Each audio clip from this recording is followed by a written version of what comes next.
तो उसकी पत्नी बोलती है कि तुम घर पे ही निठल्ले बैठे रहते हो, तो तुम जाओ, जा कर के कुछ काम धंधा करके आओ।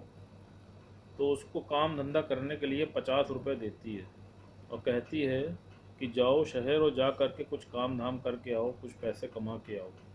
तो जब वो 50 रुपये ले कर के शहर पहुंचता है तो वहाँ पर लिखा होता है कि 10 रुपये में एक वचन। तो उसकी समझ में नहीं आता है कि ये क्या है। तो वहाँ पर एक संत महात्मा जो है वो वचन देते रहते हैं। तो उसके मन में आता है कि चलो देखते हैं क्या है राज इसका, समझते हैं। तो जब वो अंदर जाता है तो पूछता भैया क्या है, तो बताते हैं कि भैया 10 रुपये में एक वचन दिए जाते हैं यहाँ। तो कहता है चलो एक वचन ले लेते हैं। तो 10 रुपये देता है। तो संत महाराज बोलते हैं कि पहला वचन है कि 5 लोग मिल करके जो भी बात को बोलें उसको मान लेना चाहिए। कहता है तो बड़ी अच्छी बात है भाई। तो उसके मन में फिर उत्साह आता है कि यार अभी तो 40 रुपये बाकी हैं, तो चलो एक वचन और ले लेते हैं। कहता है ठीक है महाराज, 10 रुपये और ले लीजिए, एक वचन हमको और दे दीजिए। तो वो कहता है दूसरा वचन ये है कि पत्नी से कभी सच मत बोलना। कहता हाँ ये बात भी आपकी बड़ी अच्छी है। तो उसके मन में फिर उत्साह आता है, कहता है महाराज एक वचन और दे दीजिए। तो महाराज से 30 रुपये दे करके एक वचन लेता है। बोलते हैं कि कभी भी राजा से झूठ मत बोलना। हाँ ये बात भी बड़ी अच्छी है। तो फिर उसके मन में प्रेरणा जागती, कहता है महाराज एक वचन और दे दीजिए। 10 रुपये और देता है। तो बोलते हैं कि ऐसा है, चौथा वचन ये है कि पर्दा पोष बन जाना। तो फिर उसके मन में आता है कि अब 40 रुपये तो मेरे खर्च हो ही गए, तो अब 10 रुपये में मैं कौन सा व्यापार कर पाऊंगा। तो महाराज 10 रुपये और ले लीजिए, एक वचन और दे दीजिए। तो बोलते हैं कि ऐसा है, कुछ भी हो जाए, पांचवा वचन ये है कि कुछ भी हो जाए पहले सत्संग को लेना, उसके बाद कोई तुम दूसरा कार्य करना। कहता ठीक है महाराज। अब उसके 50 रुपये जो है खत्म हो जाते हैं। तो जब 50 रुपये खत्म हो जाते हैं तब वो निकलता है काम के लिए कि चलें भाई कुछ काम धंधा ढूंढें। तो कुछ दूर जब वो आगे चलता है तो थोड़ी दूर आगे चलने के बाद 4 लोग एक अर्थी को कांधा दिए रहते हैं और लेके जाते रहते हैं। तो वो देखता है कि अर्थी जा रही है, तो वो लोग बड़ा थक चुके होते हैं। तो वो लोग अर्थी को वहीं पर रख देते हैं और उससे कहते हैं कि ऐसा है कि इस अर्थी को ले जाओ, ले जा करके इसका तुम क्रियाकर्म कर दो। तो उसको गुरु का पहला वचन ध्यान आता है कि गुरु जी ने कहा था कि अगर 4 लोग मिलकर कोई भी बात तुमसे कहें तो उसको मान लेना। तो वो लेके जाता है उसका क्रियाकर्म करने के लिए। तो जब क्रियाकर्म करने के लिए ले जाते हैं तो भाई स्नान कराना पड़ता है। तो जब स्नान कराते हैं तो देखते हैं कि उसकी कमर में कोई पोटली बंधी हुई है। तो वो देखता है कि पोटली में क्या है, तो देखता है तो उसमें अशर्फियाँ होती हैं। तो बड़ा हैरान रहता है। खैर उसका क्रियाकर्म कर देता है और अशर्फी ले करके अपने घर चला आता है। तो जब वो घर आता है तो उसकी जो पत्नी होती है वो उसको देता है अशर्फियाँ। तो उसके मन में बड़ी वैसी भावना आती है कि भाई कैसे इतना पैसा कमा के ले आया इतनी जल्दी। तो उसको उसकी पत्नी उससे पूछती है कि तुम इतनी अशर्फियाँ कहाँ से ले आए। तो उसको गुरु जी का दूसरा वचन याद आता है कि कुछ भी हो जाए पत्नी से कभी सच मत बोलना। तो वो उससे बोलता है कि ऐसा है कि वहाँ पर एक पेड़ है और उस पेड़ पे जा करके मैंने अपना सर मारा तो वहाँ से अशर्फियाँ गिरने लगीं। तो कहे वहाँ से, कहा कहे मैं परेशान था पैसा कमाने के लिए और कहीं पर भी कोई रोज़गार नहीं मिल पा रहा था, तो बाद में मैंने एक पेड़ से जाके थक हार के अपना सर मारा तो वहाँ से अशर्फियाँ जो हैं गिरने लगी। तो उसकी पत्नी बड़ा हैरान होती है कि अच्छा कि कहाँ है पेड़, कहे फलानी जगह है। अच्छा ठीक है। तो अब औरतों के पेट में कहाँ बात पचती है। तो उसने जाके पड़ोस वाली एक दूसरी औरत को बताया कि देखा मेरा पति कितना मेहनती है, वहाँ गया और जाके पेड़ से ऐसे ऐसे सर मारा और ऐसे ऐसे अशर्फियाँ उसको मिल गई। तो दूसरी वाली जो पत्नी रहती है पड़ोसन, वो भी अपने पति को बोलती है कि तुम घर में निठल्ले बैठे रहते हो, जाओ जाके तुम भी देखो सर मारो, तुम्हें भी अशर्फियाँ मिलेंगी। तो वो जाता है, जा करके वो भी सर मारता है। तो सर मारता तो लहू लुहान हो जाता है, लेकिन कोई अशर्फी उसको नहीं मिलती है। तो जब कोई अशर्फी नहीं मिलती है तो उसकी कंप्लेन राजा तक पहुंचती है कि भाई इसने झूठ बोला और इसकी वजह से मैंने अपना सर फोड़ लिया। तो राजा के पास ये बात पहुंचती है कि भाई ऐसा ऐसे बात हुई। तो उसको बुलाया जाता है, राजा बुलाता है अपने राज दरबार में। तो जब वो पहुंचता है राज दरबार में, तो उसको गुरु का तीसरा वचन याद आ जाता है कि कुछ भी हो जाए राजा से कभी झूठ नहीं बोले। तो राजा उससे पूछता है कि सच सच बताओ क्या बात है, तो मैं तुम्हें क्षमा कर दूंगा। तो उस राजा से सब कुछ सच सच बता देता है कि मैं ऐसे ऐसे गया था और ऐसे ऐसे मैंने वचन लिए थे, जिसमें तीसरा वचन ये था कि राजा से कभी झूठ नहीं बोलना। तो ये सही बात है। तो राजा को बड़ा प्रभावित होता है कि यार ये गुरु के वचनों पे इतना चलता है, इतना डिवोटेड है, इसकी इतनी आस्था है, तो इससे सच्चा और अच्छा इंसान मुझको मिल नहीं सकता। तो राजा उससे बोलता है कि ऐसा है कि तुम मेरे यहाँ नौकरी कर लो और मुझे तुम्हारी बड़ी ज़रूरत है। तो वो कहता है ठीक है महाराज, मैं तो नौकरी की तलाश में हुई हूँ। तो वो उसको अपने यहाँ का दरबान जो है नियुक्त कर देता है। अब वो रात में पहरा देना शुरू करता है। तो वो रोज़ पहरा देता रहता है। तो रोज़ पहरा देते देते जो एक दिन एक रात को वो देखता है कि रानी का जो राजा के महल में घुड़साल होता है, घुड़सवार होता है, उससे उसका तालमेल होता है। तो रानी उसके साथ घुड़साल में सोती रहती है। तो उसके दिमाग में आता है गुरु का चौथा वचन कि हम क्या करें, अब उसके समझ में नहीं आता है। तो वो क्या करता है कि जो शॉल ओढ़े रहता है उस शॉल को उनको उड़ा देता है। तो जब वो शॉल उनको उड़ा देता है तो उसको गुरु का वचन याद आता है कि पर्दा पोश बन जाओ। तो पर्दा पोश बन जाता है, उड़ा के वो चला जाता है। तो जब रानी सवेरे उठती है तब उसको वो शॉल दिखता है। तो वो समझ जाती है कि इसने हमको इसके साथ देख लिया। अब उसके मन में प्लानिंग क्रिएट होने लगती है कि अब हम कैसे मतलब इसको बोलें कि कहीं राजा से कह न दे। उसके मन में जो है इस तरीके का भय उत्पन्न होने लगता है। तब वो एक षड्यंत्र जो है रचती है उसके खिलाफ कि वो जाके राजा से बोलती है कि जो आपका ये दरबान है ये ठीक नहीं है और ये गलत निगाह रखता है मुझ पर, और इसको आप निकाल दीजिए। तो राजा को ये बात जो है इसका एतबार नहीं होता कि वो तो इतना सच्चा इंसान है, वो तो ये चीज़ नहीं कर सकता। तो राजा कहता है कि ऐसा है, मुझे तो इस बात पर विश्वास नहीं हो रहा है, लेकिन चूंकि तुम कह रही हो और ये तुम्हारा दोषी है, तो तुम इसको जो भी दंड देना चाहते हो वो तुम स्वयं निर्धारित करो। तो रानी कहती है ठीक है। तो रानी क्या करती है, एक कसाई वाला होता है उसको बुलाती है, उसके पास जाती है और उससे बोलती है कि ऐसा है कि तुम्हारे पास जो पहला आदमी आएगा तुम उसकी गर्दन कलम कर देना, और जो दूसरा आदमी आएगा उसकी गर्दन उस थाल में सजा के तुम उसको दे देना। और इधर अपने भाई को बुलाती है और कहती है कि ऐसा है कि तुम फलानी जगह जाना उस कसाई के पास और वो तुमको एक थाल देगा, लेके तुम चले आना।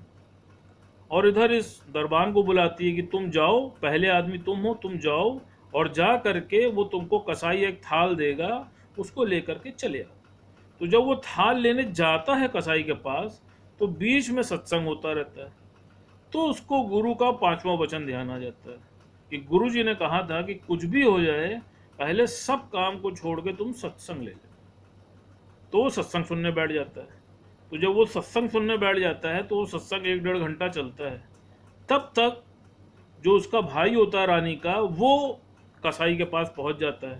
तो वो पहला आदमी हो जाता है। और कसाई क्या करता है, उसको तो यही निर्देश था कि जो पहला आदमी आएगा उसकी तुम गर्दन कलम कर देना। तो वो क्या करता है, उसकी गर्दन कलम कर देता है।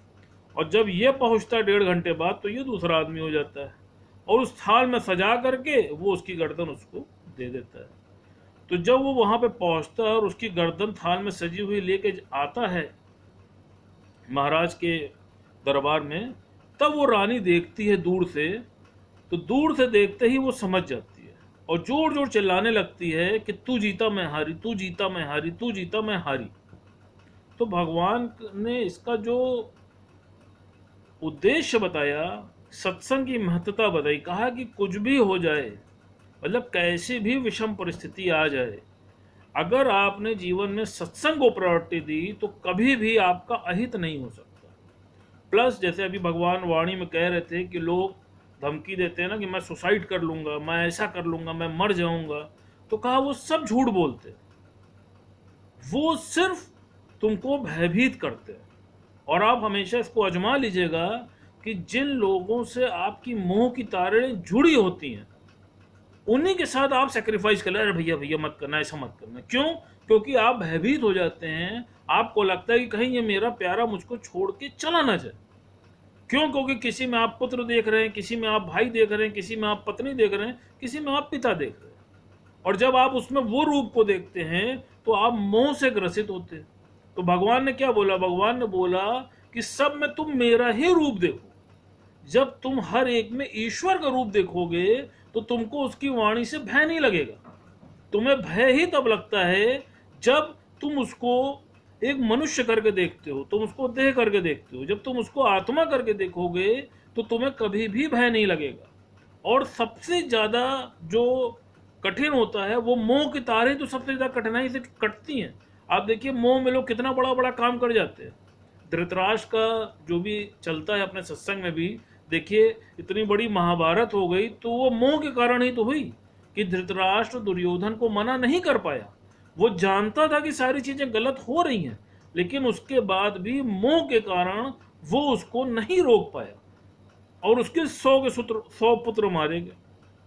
तो वही चीज भगवान ने बोली कि कुछ भी हो जाए, देखिए मोह जितना अधिक, अच्छा दूसरा मोह कैसे होता है? जिससे जितनी स्वार्थ की सिद्धि होती है उससे मोह उतना अधिक बढ़ता चला जाता है। किसी के 4 पुत्र हैं, 4 पुत्र में एक पुत्र बहुत अधिक कमाता है, 3 पुत्र उतना नहीं कमाते हैं, तो जो पुत्र ज्यादा कमाता है उससे देखिए मोह ज्यादा हो जाता है, जो कम कमाते हैं उनसे मोह कम होता है।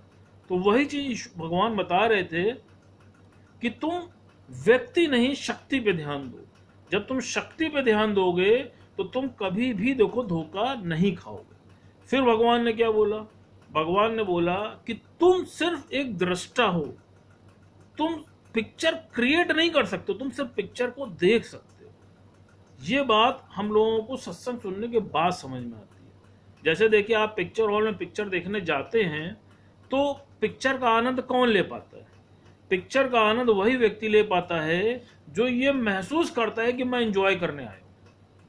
तो वो पिक्चर को खूब आनंद लेता है, हंसी के सीन में हंसता है और हर चीज में, दुख के सीन में दुखी नहीं होता है वो, क्योंकि वो ये जान रहा है कि पर्दे के पीछे की पिक्चर कुछ और है, तो उसको सत्य नहीं मान रहा। इसी तरह भगवान ने बोला है कि तुम भी धरती पे आए हो, तुम्हारी पिक्चर पहले ही क्रिएट हो चुकी है, लेकिन तुम फिर उस रोल को चेंज करने में लग जाते हो, फिर आसक्तियों में फंस जाते हो। तो जैसे जैसे तुम आसक्ति में फंसते हो, उसको चेंज करने की चेष्टा करते हो, तो तभी तुम दुखी और सुखी होते हो और तभी तुम आत्मा से देह में आते हो। तो हमेशा भगवान का यही कहना है कि कुछ भी हो जाए आप उस शक्ति को पहचानो। दूसरी बात, आप ऐसे सोचो कि जैसे अगर आज आपको किसी 5 स्टार होटल में भेजा जाए कि भैया जाओ, ये 4 दिन और 3 रात का स्टे कंपनी की तरफ से फ्री पैकेज आपको दिया जा रहा है और जा करके खूब आनंद लो, तो आप क्या करते हो उस 4 दिन में? आप उस 4 दिन में खूब घूमना चाहते हो, खूब खाना पीना चाहते हो, खूब इंजॉय करना चाहते हो, ना कि उस होटल की व्यवस्था को बनाने में लग जाते हो। ठीक इसी तरह भगवान ने आपको धरती पे भी तो भेजा है भ्रमण करने के लिए। आप इस धरती पे आए हो तो भ्रमण करो, खूब आनंद लो, हर चीज भगवान ने आपके लिए रखी है। लेकिन समस्या यह है कि हम उसका आनंद न लेकर के उसको संचित करने में लग जाते हैं, और संचित करने का परिणाम यह होता है कि हम कभी भी उसका आनंद नहीं ले पाते। और मैं तो बल्कि अभी किसी से बात ही कर रहा था, मन में ये भाव आ रहा था कि शायद इसीलिए ईश्वर ने लॉकडाउन लगा दिया कि भैया जो संचित कियो कम से कम अब तो उसका आनंद ले लो। भाई बाकी दिनों में तो क्या होता है कि हर आदमी कमाने में ही परेशान रहता है कि कैसे हम उसको कमा लें, कैसे गेन कर लें, कभी भी उसका आनंद नहीं ले पाता व्यक्ति।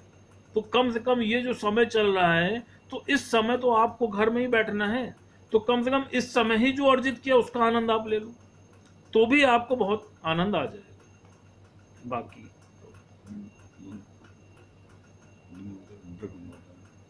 अच्छा, किसी को पूछो तो कोई बोला है।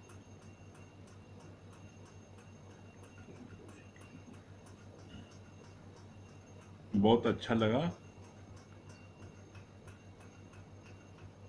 उम्मीद भैया ने आज बताया, बहुत अच्छी बात बताई। इसमें इस पूरी वाणी का सारांश ये है कि सत्संग के लिए गुरु जी ने बोला कि आप जो है करोड़ों काम छोड़ करके पहले सत्संग लो। कहते नहीं है, आपके सैकड़ों काम छोड़ करके पहले समय से नहा धो लो, हजारों काम छोड़ करके समय से खाना पीना खा लो, लाखों काम छोड़ करके समय से सो जाओ, और करोड़ों काम छोड़ करके समय से सत्संग ले लो। और जिसने इस नियम का पालन किया उसके लिए मुक्ति भरे यहाँ पानी, उसके यहाँ मुक्ति पानी भरती है। क्यों? जो ऐसे नियम को फॉलो करता है तो मुक्ति क्यों बोला गया मुक्ति भरे पानी? क्योंकि एक लाइन गुरु जी इसके उत्तर बोला है, सर्व दुखों की निवृत्ति और परम आनंद की प्राप्ति, यही है मुक्ति। तो सर्व दुखों की निवृत्ति, आप अगर नियम से खा रहे हैं, पी रहे हैं, सो रहे हैं, सत्संग ले रहे हैं, तो आपका स्वास्थ्य बहुत अच्छा रहेगा, तन बहुत अच्छा रहेगा। सत्संग ले रहे हैं तो आपका मन बहुत अच्छा रहेगा। तो तन और मन दोनों स्वस्थ है, तभी आप धरती के सारी भौतिक जगत के सुख का आप आनंद ले सकते हैं। अगर आपका शरीर ही स्वस्थ नहीं है तो आप जो है आनंद नहीं ले सकते। तो यहाँ पर सत्संग एक ऐसा पहलू है, इसको सिर्फ एक ध्यान में रखें तो हमारे सारे नियम ऑटोमेटिक शुरू हो जाते हैं। अब हम ही लोगों को कितना अच्छा है, रात में 8 से 9:20 तक, सुबह 8 से 9:20 तक सत्संग होता है। और सुबह का जो सत्संग होता है 8 से 8:40 तक, पहले अष्टावक्र गीता का पर चलता है चर्चा, और उसके बाद में 8:20 से लेकर के आपकी 8:40 से लेकर के 9:20 तक योगा होता है। अब जो योगा 40 मिनट कर लेगा और फिर सत्संग ले लेता है तो उसका तन और मन दोनों स्वस्थ रहता है। और जब आप तन मन स्वस्थ रहेगा तो आप देखोगे आपको हर चीज बहुत अच्छी लगती है। फिर सुन लो, फिर सुन लो।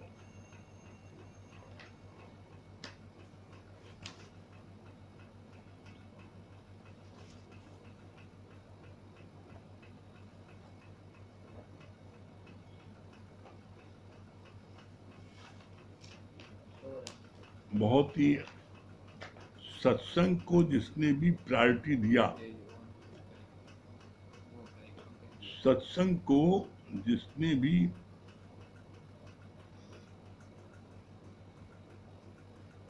सत्संग को जिसने भी प्रायोरिटी दिया उसका जीवन बहुत अच्छी। मजे वाली बात क्या है, इसको बोलते हैं लोक परलोक दोनों उसका सिधर जाता है।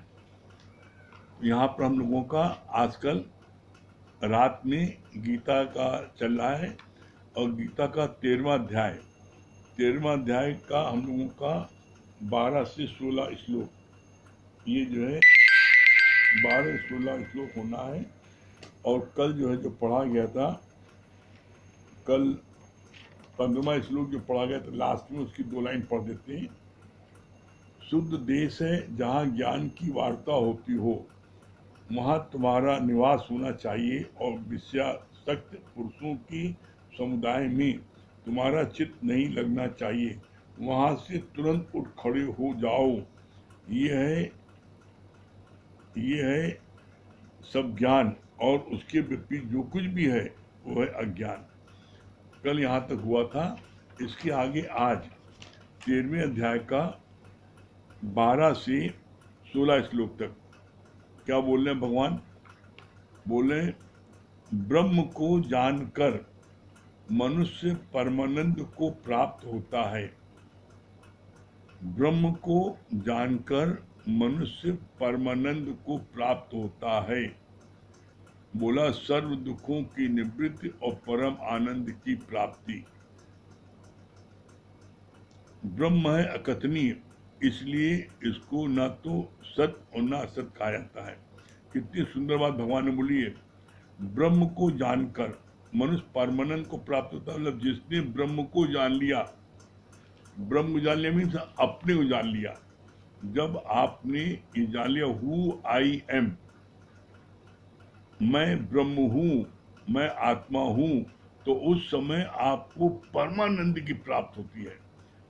जैसे बोलते हैं गूंगा गुड़ खाए और बखान न कर सके, तो उस समय आपको परम आनंद की प्राप्त होती है। जैसे ही आप ये फील करते हो कि मैं ब्रह्म हूँ, तो इसके लिए बोलते हैं मैं ब्रह्म हूँ, मैं ब्रह्म हूँ, ये सबसे बड़ा जाप है, और मैं जीव जीव सबसे बड़ा पाप है।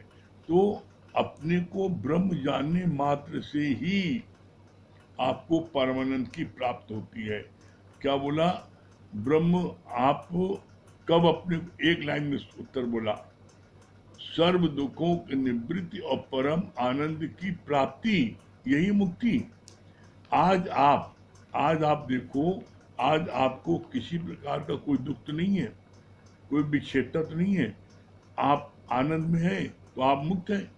और अगर आपको विक्षेपता है, कोई दुख है किसी बात का, तो आप फिर मुक्त नहीं है।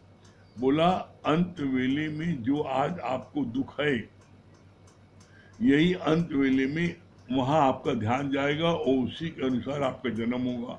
तो इसलिए बोला भगवान ने, एक लेस मात्र भी आप अपने को दुखी मत करो। क्यों? क्योंकि किस समय शरीर छूट जाए कोई पता नहीं। किस समय आप किसी ध्यान कर रहे हो और उस समय शरीर छूट जाए, तो उसी के अनुसार आपका जन्म होगा। ध्यान करना है गुरु के वचनों का, ध्यान करना है गुरु का। जब आप गुरु के वचनों में ध्यान करोगे तो क्या है, आपको कभी भी जीवन में किसी प्रकार की विक्षेपता नहीं आएगी। फिर आगे बोला, ब्रह्म है अकथनीय, इसलिए इसको ना तो सत्य और ना असत्य कहा जाता है। अगर सत्य कहें तो सब इसका प्रमाण मांगेंगे, तो प्रमाण दिया ही नहीं जा सकता। अगर असत्य कहें तो भी ये संभव नहीं है। क्यों? क्योंकि बिना ब्रह्म की सत्ता से ये ब्रह्मांड नहीं चलता। ब्रह्म का ही केवल अनुभव किया जा सकता है, वो भी तब जब देह से उपरांत देह अध्यास टोटल गुम हो जाए। कितनी सुंदर बात बोली भगवान ने। बोला ये नहीं कह सकते ब्रह्म सत्य है, क्योंकि अगर हम कहेंगे ब्रह्म सत्य है तो ब्रह्म की पहचान मांगेंगे, इसका प्रमाण दो हमें, ब्रह्म कैसे सत्य है। तो बोला प्रमाण तो उसका दिया जाता है जो ब्रह्म के पहले धरती पर आया हो, जिसने देखा हो ब्रह्म को। जैसे पिता से पूछा जाए बच्चे का प्रमाण दो, तो हाँ भाई बच्चा मेरे सामने पैदा हुआ, इस तारीख को पैदा हुआ, इतने बजे पैदा हुआ है, इस अस्पताल में हुआ है, प्रमाण देगा वो। लेकिन अगर पुत्र से पूछा जाए तुम्हारे पिता का जन्म कब हुआ, अरे भाई पुत्र उस समय धरती में था नहीं, तो कैसे बताएगा पिता का जन्म कब हुआ। इसी तरीके से परमात्मा का प्रमाण कौन दे सकता है। परमात्मा जो है वो, उसकी शुरुआत कहाँ से, इंड कहाँ है, पता ही नहीं ना।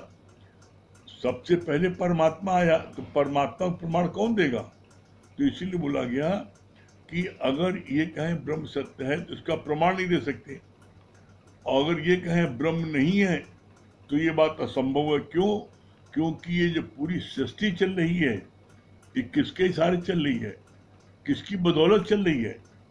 सूरज, चांद, सितारे उदय होते हैं, अस्त होते हैं, ये सारे जीव जंतु आकाश में, धरती पर, नदी में, जल में जो जीव जंतु रहते हैं, को कौन पाल रहा है। किसी व्यक्ति के बूते मामला है।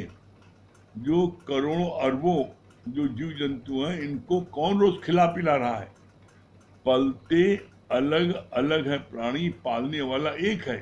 तो उसकी सत्ता से, उसकी शक्ति से सारा ये ब्रह्मांड चल रहा है। सारे जीव, इनको कौन चला रहा है। परमात्मा की शक्ति से ही सारे जीव चल रहे हैं। जिस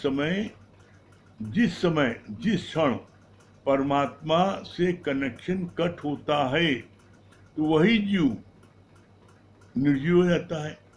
न वो बोल पाता, न खा पाता, न उठ पाता, न चल पाता है, कुछ नहीं करता। फिर क्या होता है, लेट जाता चुपचाप। तो जब तक परमात्मा की शक्ति उसके शरीर से टच है, जुड़ी है, तब तक वो शरीर उठता है, बैठता है, चलता है, खाता है, पीता है, रोता, हंसता, सब है। और जिस क्षण परमात्मा की शक्ति से शरीर विक्षेप हुआ, अलग हुआ, उसी क्षण वो निर्जीव हो जाता है। कैसे? इसका बड़ा सुंदर गुरुजी ने उदाहरण पेश किया। कहा जैसे बल्ब है, बल्ब में दो खूंटी होती है, अगर वो खूंटी एक निकल जाए तो वो बल्ब हो जाता है फ्यूज। बल्ब रहता है लेकिन फ्यूज हो जाता है। इसी तरीके से जीव है, जब तक जीव की खूंटी से परमात्मा का कनेक्शन जुड़ा है वो जीव चलता फिरता है। जैसी खूंटी से परमात्मा का कनेक्शन हटा वैसे वो निर्जीव हो जाता है। जैसे बल्ब निर्जीव हो जाता है, जैसी तार हटता है बल्ब जलना बंद हो जाता है, उसी तरीके से जीव है, अपने कार्य करना बंद कर देता है। तो ये पता है, ये हर कोई महसूस करता है कि कोई शक्ति है जिस शक्ति के बदौलत ये सारा ब्रह्मांड चल रहा है। तो इसलिए ब्रह्म का कोई प्रमाण नहीं दिया जा सकता, लेकिन ब्रह्म की सत्ता को कोई झुटला नहीं सकता, हर आदमी महसूस करता है। तो कितनी अच्छी बात बोली भगवान ने आगे, कितना प्यारा वचन बताया। कहा कि ब्रह्म की सत्ता से ही ब्रह्मांड, ये बिना ब्रह्म की सत्ता से ब्रह्मांड नहीं चलता। ब्रह्म का भी केवल अनुभव किया जा सकता है। ब्रह्म का केवल अनुभव किया जा सकता है, ब्रह्म देखा नहीं जा सकता। एक बात हमेशा ध्यान रखना, ब्रह्म को देखा नहीं जा सकता। क्यों? क्योंकि ब्रह्म जो है वो क्या है, जिसका न रूप न रंग न रेख और त्रिगुण से भिन्न, जो निराकार है, जिसका कोई आकार नहीं है, तो आप उसको कैसे देख लोगे? तो उसकी शक्ति को आप अनुभव कर सकते हो। कैसे अनुभव कर सकते हो? जैसे एक गर्भवती स्त्री अपने पेट में बच्चा अनुभव करती है, पेट में है, दिखाई थोड़ी पड़ता है।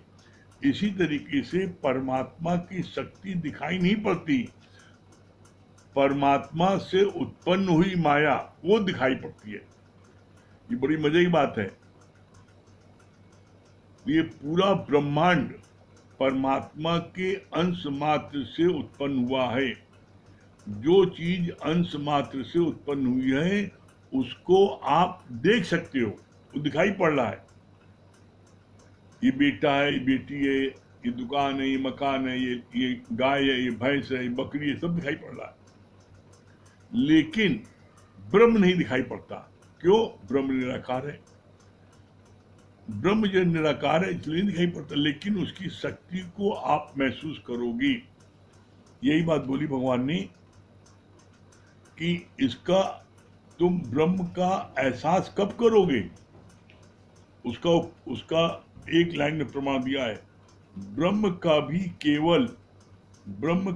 केवल अनुभव किया जा सकता है, वो भी तब जब देह अध्यास टोटल गुम हो जाए।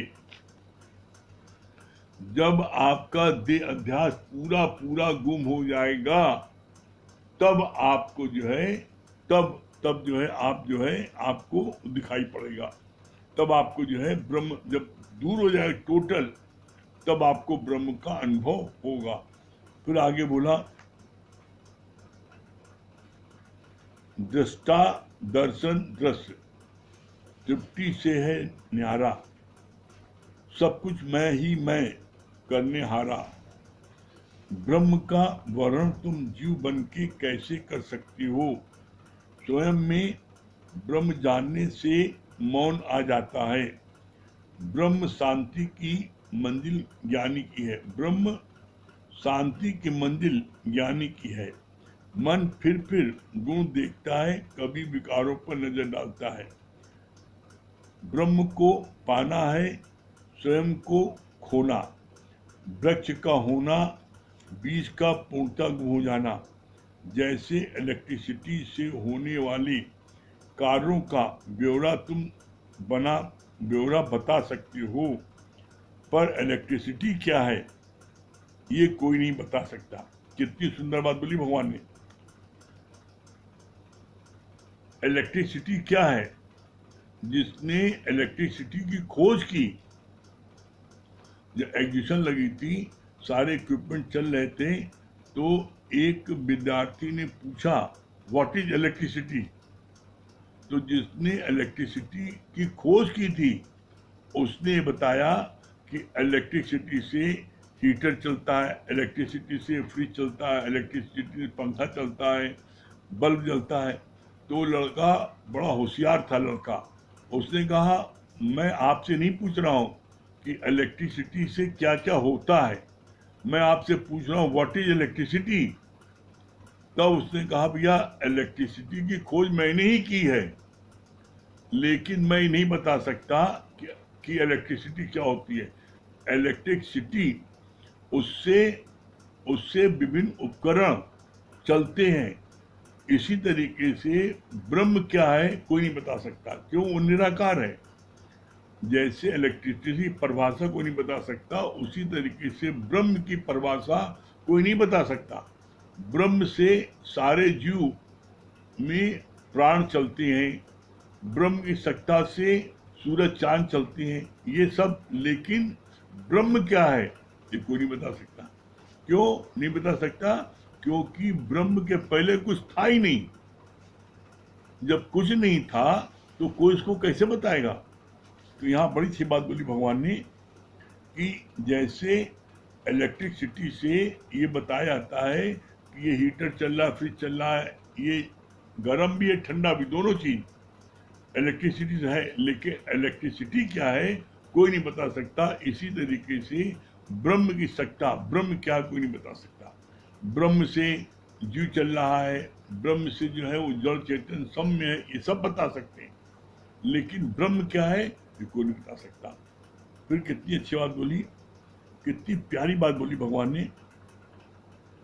ब्रह्म का वर्णन तुम जीव बन के कैसे कर सकते हो? ब्रह्म को जीव बन करके कैसे? बोला आत्मा पश्यंती आत्मा। जब आप अपने देह अध्यास को टोटल गुम कर दोगे तो बोला तब तुम्हारा ब्रह्म प्रकट हो जाएगा। कैसे? बोला एक म्यान में दो तलवार देखा सुना न कोई, एक म्यान में एक ही तलवार रहेगी। उसी तरीके से या तो जीव रहेगा और या ब्रह्म रहेगा। जब तक जीव रहेगा तब तक ब्रह्म नहीं, तब ब्रह्म नहीं आ सकता। ब्रह्म तभी आएगा, ब्रह्म तभी उसमें आएगा जब जीव समाप्त होगा। कैसे? बहुत प्यारा उदाहरण दिया गुरु जी ने, कहा जैसे जब तक बीज धरती में अपनी हस्ती को टोटल गुम नहीं कर देता तो वृक्ष नहीं बनता। जब बीज अपनी हस्ती को टोटल गुम करता है तो उसी स्थान पर पौधा निकलता है, वो पौधा वृक्ष बनता है, फल फूल निकलती हैं। तो बोला बीज अपनी हस्ती गंवाता है तब वृक्ष बनता है। इसी तरीके से जब जीव अपनी हस्ती गंवाता है तब उसके अंदर से ब्रह्म प्रकट होता है। इसीलिए लाइन आती है, जब मैं था तो हरि नहीं, अब हरि है तो मैं नहीं।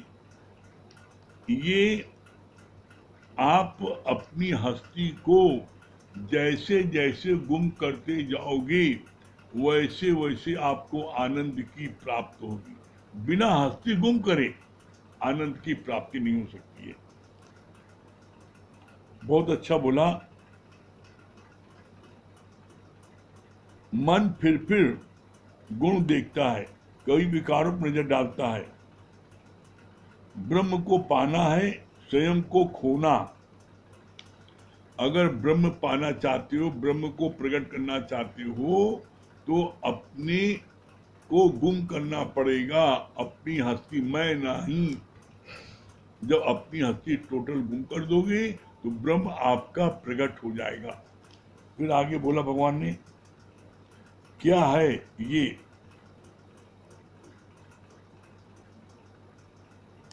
बहुत अच्छी बात बोली। इसके आगे, पत्थर की गुड़िया पानी में जाती है तो ठंडी होकर निकलती है, कपड़े की गुड़िया पानी में जाती है तो भीगती है, कुछ देर तक भीगी रहती है, उसका आनंद लेती है। बाकी नमक की गुड़िया तो स्वयं ही गुम हो जाती है। जब पानी में जाती है तो नमक वो गुम हो जाती है। बोला इसी तरीके से तीन इंसान है, वो सत्संग में बैठे थोड़ी देर, तो उनको जो है आनंद की प्राप्ति हुई। जैसे पत्थर की गुड़िया को आप पानी में डुबो तो डूबी और निकली, तो वो कुछ सेकंड, कुछ मिनट वो गिली रहती है और वो सूख जाती है। पत्थर गुड़िया बहुत कम समय तक उसमें डूबती है, उसमें भीगती है, सूख जाती है। तो उसका जो आते हैं, जिनको श्रद्धा नहीं है, भक्ति नहीं है, प्रेम नहीं है, तो वो जो है, जो जैसे कहते हैं जबरदस्ती आता है, तो उसको आनंद पत्थर की गुड़िया की तरह मिलता है। 2-4 सेकंड, 2-4 मिनट, अधिक से अधिक, तो सूख जाती है। फिर पानी गुड़िया है, जो जिज्ञासु है वो पानी गुड़िया है, वो आता है, उसको पानी में डूबा जाता है, तो वो जो है वो 2-4 घंटे पानी की गुड़िया वो सूखी रहती है, 2-4-6 घंटे बाद वो सूखती है, तो 2-4-6 घंटे उसको आनंद की प्राप्त होती है। लेकिन जिनके अंदर में गुरु के प्रति अंधी श्रद्धा, अटूट विश्वास और अता प्रेम, जैसे गोपियों में था भगवान कृष्ण के प्रति, उनका क्या होता है? उनको बोला गया है नमक की गुड़िया। उनको पानी में डाला जाता है तो पता लगता है फिर पानी में ही गुम हो जाती है, वो पानी बाहर नहीं आ पाती। क्यों? क्योंकि नमक जो है वो पानी में जैसे डालो तो घुल जाता है, तो नमक की गुड़िया जो है जब जाती है तो वो पानी में ही गुम हो जाती है, अर्थात वो परमात्मा में ही गुम हो जाते हैं, गुरु में गुम हो जाते हैं। गुरु का बखान करते करते, गुरु की महिमा गाते गाते वो उन्हीं में लीन हो जाते हैं, उन्हीं में गुम हो जाते हैं, अपनी हस्ती गुम कर देते हैं। तो पत्थर की गुड़िया, कपड़े की गुड़िया और नमक की गुड़िया, हमें नमक की गुड़िया बनना है, हमें परमात्मा में मिलके एक हो जाना है। लेकिन ये कब संभव है? जब मेरे मन में गुरु के प्रति अंधी श्रद्धा होगी, अटूट विश्वास होगा और अथाह प्रेम होगा, तब ये चीज संभव है। फिर आगे कितनी अच्छी बात बोली भगवान ने,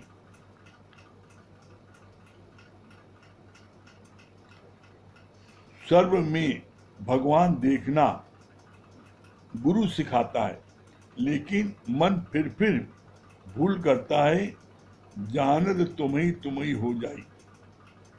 क्या बोला? ये सर्व में देखना सिर्फ एक गुरु बताता, बाकी दुनिया में कोई नहीं बताता। गुरु क्या प्रमाणित करता है? कहता है कि उपाय बताता, सरल उपाय, कि सब में भगवान देखो। तो किसी ने कहा, गुरुजी हमने भगवान को नहीं देखा है, तो हम भगवान कैसे उसमें देखें? तो गुरु ने जवाब दिया, तुमने गुरु को देखा है तो तुम हर एक जीव में अपने गुरु को देखो बस। और जब तुम अपने गुरु को देखोगे तो क्या उससे तुम द्वेष करोगे, उसके साथ धोखाधड़ी करोगे, उसके साथ में किसी प्रकार का गलत संबंध जोड़ोगे? सरल उपाय बता दिया कि अपने गुरु देखो।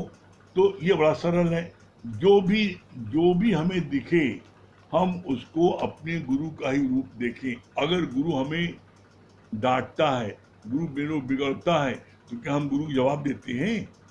इसी तरीके से कोई व्यक्ति भी मेरी निंदा कर रहा है, मेरे को जो बुरा भला कह रहा है, मेरे को डांट रहा है, गाली गलौज कर रहा है, तब भी हमें उसको गुरु रूप देखेंगे तो हम उससे कुछ नहीं बोलेंगे।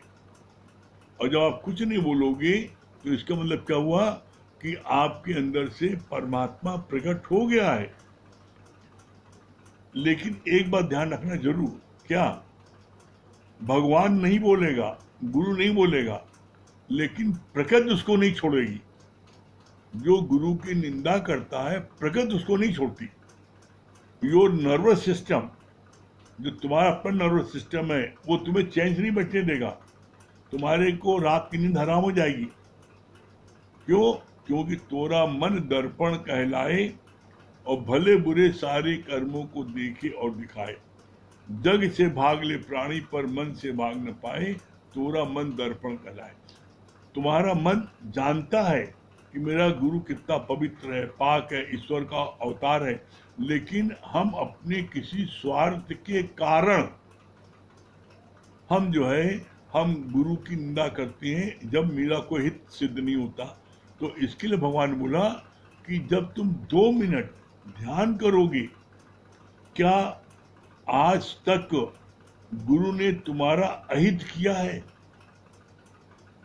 तुम्हारे रिश्तेदार, दोस्त, पड़ोसी, अड़ोसी, कोई भी, यहाँ तक कि सत्संगी भी तुम्हारा अहित कर सकते हैं, लेकिन कोई भी गुरु कभी अपने प्यारे का कभी अहित नहीं कर सकता। जैसे एक पिता चाहे कितना भी कैसा लड़का शराबी, कबाबी, गलत हो, कैसा भी उद्दंड हो, कैसा भी वो गलत चले, उसके बावजूद भी कोई पिता अपने बच्चे को के लिए क्या कोई गलत सोचता है? बच्चा, मेरा बच्चा खूब आगे बढ़े, खूब तरक्की करे, मतलब वो अगर उससे वो आशीर्वाद नहीं देता तो उसके लिए वो बुरा कभी नहीं सोचता। तो यहाँ पर भगवान बोलते हैं कि तुम जो हो, तुम अपने अंदर उस शक्ति को प्रकट करो, और जब शक्ति प्रकट करोगे तो फिर क्या होगा? तुम्हें चौओर ब्रह्मी ब्रह्म दिखेगा। क्यों दिखेगा? क्योंकि इस पूरे ब्रह्मांड में ब्रह्म के अलावा कुछ है ही नहीं ना। पूरे ब्रह्मांड में ब्रह्म के अलावा कुछ नहीं है। क्यों? क्यों बोला गया है? ब्रह्म सत्य, जगत मिथ्या। मिथ्या मतलब झूठ नहीं होता, मिथ्या मतलब होता है जो चीज जैसी दिख रही है वो चीज वैसी है नहीं। जैसे अंधेरे में रस्सी साफ दिखती है, लेकिन वो रस्सी तीनों कालों में साफ नहीं है। इसी तरीके से आपको जो चीज भी दिख रही है, पुरुष दिख रहा है, स्त्री दिख रही है, गाय दिख रही है, बैल दिख रहा है, कोई दिख रहा है, वो है भगवान। लेकिन बोला जैसे अंधकार में रस्सी तुम्हें सर्व भासती है, इसी तरीके से ब्रह्म ज्ञान के अभाव के कारण, अज्ञान के कारण तुम्हें वो चीज भासती है कि ये लड़का है, ये लड़की है, ये फलाना। अरे न लड़का न लड़की, है ही भगवान। भगवान के अलावा कोई कुछ नहीं है। वो तुम्हें अज्ञान के कारण भगवान की जगह तुम्हें लड़का दिख रहा है, बेटी दिख रही है, गाय बैल दिख रहा है। जिस दिन आपके ज्ञान चक्षु खुल जाएंगे, जिस दिन आपको ज्ञान हो जाएगा, आप अपने आत्म स्वरूप में आ जाओगे, तो फिर चहुओर ब्रह्मी ब्रह्म आपको दिखाई पड़ेगा। ये बात जो है, ये बात आपके, ये बात आप समझ लो कि आप अनुभव कर रहे होगे। जिसने जितना ज्ञान में समय दिया है वो जो अनुभव कर रहा होगा। आज आपकी स्थिति जो है देखिए कितनी, इतना कोरोना काल में इतना लोग डरे हैं, इतना भयभीत हैं, इतना डर डर के जी रहे हैं, लेकिन जो सत्संग ले रहा है वो मस्त है, कहता हमें कुछ पता ही लगता, हमें डर नामी चीज ही नहीं लगती। क्यों? क्योंकि नित्य गुरु के ज्ञान की ताकत मिलती है, और जो इस ज्ञान को नित्य लेता रहेगा उसके अंदर में पावर ऑटोमेटिक आ जाएगी। करिए आप देखो, आपको आनंद न मिले तब आप कहना, ठीक है? हाँ नीलू जी,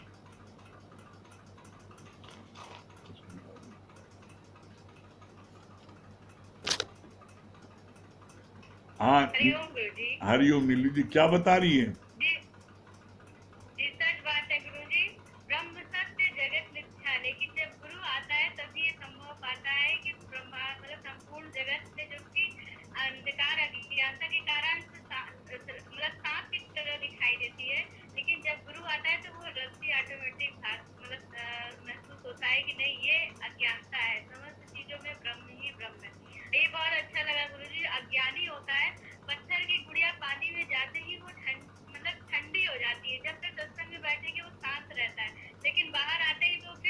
अपने स्वरूप में आ जाता है। और जो कपड़े की गुड़िया होती है वो जिज्ञासु की तरह होती है, और थोड़ी देर तो उसके अंदर 2-4 घंटे रहती है, लेकिन बाद में धीरे धीरे करते करते अभ्यास वो ज्ञानी की स्थिति में आ जाता है। लेकिन जो एक नमक की जो है गुड़िया होती है वो जाकर गल जाती है, और वो वही होता है जिसका गुरु के प्रति अंधी श्रद्धा, अटूट विश्वास और अथाह प्रेम होता है। बहुत अच्छा, एक एक वाणी बहुत अनमोल है गुरु जी। असच बात है, कल का अनुभव तो हम बता नहीं सकते कि एक गुरु का कर ले संग होगी ना तेरी समाधि भंग, कुछ नहीं करना पड़ता और ऑटोमेटिक संसार की सारी खुशियाँ सब ऑटोमेटिक मिलती है, और मान सम्मान प्रतिष्ठा सब भर भर के मिलता है। तो यही एहसास होता है गुरु जी। कौन पूछता था सदगुरु आपके मिलन से पहले, एक बुझा हुआ दिया था आपके मिलन से पहले। सच बात, बहुत सुंदर। बयान नहीं चलिए भजन सुना दीजिए। जी गुरु जी। गुरु ब्रह्मा गुरु विष्णु गुरुदेवो महेश्वरा, गुरु साक्षात् परब्रह्म, तस्मै श्री गुरुदेव नमः। जर्रे जर्रे में है झांकी भगवान की, किसी सोच वाली आँख ने पहचान की। जर्रे जर्रे में है झांकी भगवान की, किसी सोच वाली आँख ने पहचान की। रामदेव ने पकाई रोटी, कुत्ते ने उठाई, पीछे घी का कटोरा लिए जा रहा। बोला रूखी तो ना खाओ स्वामी, घी तो लेते जाओ, रुपया अपना क्यों मुझसे छिपा रहा। तेरा मेरा एक दूर, तेरे काहे को हंसूं, तूने शकल बनाई है इंसान की, मुझे ओढ़नी उड़ा दी है इंसान की। जल्दी जल्दी में है झांकी भगवान की, किसी सोच वाली आँख ने पहचान की। पीगा पीरा की निराली, पी के जहर की प्याली, ऐसा गेरे घर बसाया मेरा साथ में। आया जब काला जाके बोले धन्य मेरे भाग, प्रभु आए हो सबके निवास में। आओ आओ बलिहारी, काले कृष्ण मुरारी, बड़ी कृपा है कृपा निधान की। धन्यवादी हूँ मैं आपके एहसान की। जल्दी जल्दी में है झांकी भगवान की, किसी सोच वाली आँख ने पहचान की। इसी तरह सूर्यदास निगाह जिसकी थी खास, ऐसा नशा बनिया हरि नाम का। नयन जब हुए बंद मिला तब वो आनंद, आया नजर नजर खंड श्याम का। हर जगह वो समाया, सारी जगह को बसाया, आई आंखों में जब रोशनी ज्ञान की। देखी झूम झूम में झलकियाँ जहान की। जल्दी जल्दी में है झांकी भगवान की, किसी सोच वाली आँख ने पहचान की। गुरु नानक के कबीर ने के जिंदगी नदी, पत्ते पत्ते में समाया निराकार को। नजदीक और दूर वो तो हाजिरा हजूर, यही सार समझाया संसार को। आओ आओ मेरे प्यारे, खोले भाग्य हमारे, बड़ी बड़ी मेहरबानियाँ भगवान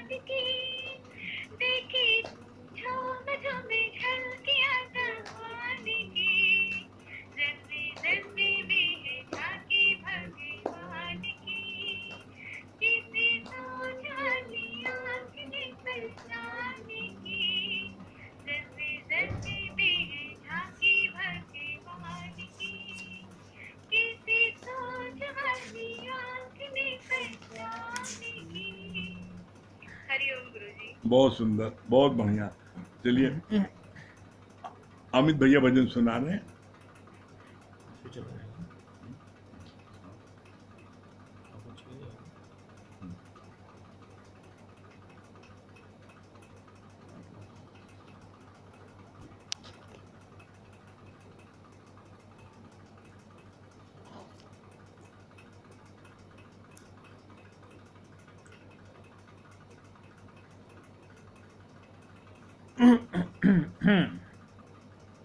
काहे घबराता दिल और काहे उदास है, काहे घबराता दिल और काहे उदास है। मुरलीधर मन मोहना, मुरलीधर मन मोहना तेरे ही पास है। काहे घबराता दिल और काहे उदास है, काहे घबराता दिल और काहे उदास है। ढूंढने की उसको क्या है दरकार, सामने खड़ा है तेरा श्याम सरकार। ढूंढने की उसको क्या है दरकार, सामने खड़ा है तेरा श्याम सरकार। काहे तू पुकारे उसे जोर जोर से, खींचता नहीं क्यों से प्रेम डोर से। काहे तू पुकारे उसे जोर जोर से, खींचता नहीं क्यों से प्रेम डोर से। छोटी सी प्रेम कुटिया में, छोटी सी प्रेम कुटिया में उसका निवास है। काहे घबराता दिल और काहे उदास है। मुरलीधर मन मोहना, मुरलीधर मन मोहना तेरे ही पास है। काहे घबराता दिल और काहे उदास है। सावरा सलूना तेरे सामने खड़ा, बात कैसे करूं यही सोचता रहा। सावरा सलूना तेरे सामने खड़ा, बात कैसे करूं यही सोचता रहा। तू जो तेरे दुख से परेशान है, शाम की तरफ नहीं तेरा ध्यान है। तू जो तेरे दुख से परेशान है, शाम की तरफ नहीं तेरा ध्यान है। तू जो उदास है यहाँ, तू जो उदास है यहाँ, वो भी उदास है। काहे घबराता दिल और काहे उदास है। काहे घबराता दिल और काहे उदास है। मुरलीधर मन मोहना, मुरलीधर मन मोहना तेरे ही पास है। काहे घबराता दिल और काहे उदास है। सावरा सलूना तेरे साथ साथ है, फिर तुझे डरने की क्या बात है। सावरा सलूना तेरे साथ साथ है, फिर तुझे डरने की क्या बात है। शाम का भजन दिन रात किए जा, साथ तेरा देगा उसे याद किए जा। शाम का भजन दिन रात किए जा, साथ तेरा देगा उसे याद किए जा। निकले जुबा से शाम शाम, निकले जुबा से शाम शाम, जब तक ये श्वास है। काहे घबराता दिल और काहे उदास है। काहे घबराता दिल और काहे उदास है। मुरलीधर मनमोहना, मुरलीधर मनमोहना, तेरे ही पास है। काहे घबराता दिल और काहे उदास है, काहे घबराता दिल और काहे उदास है। नहीं घबराता दिल और ना ही उदास है, नहीं घबराता दिल और ना ही उदास है। चलिए, समय हो रहा है, ओम का जाप कर लीजिए 3 बार।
सभी प्रेमियों को हरिओम, राम राम।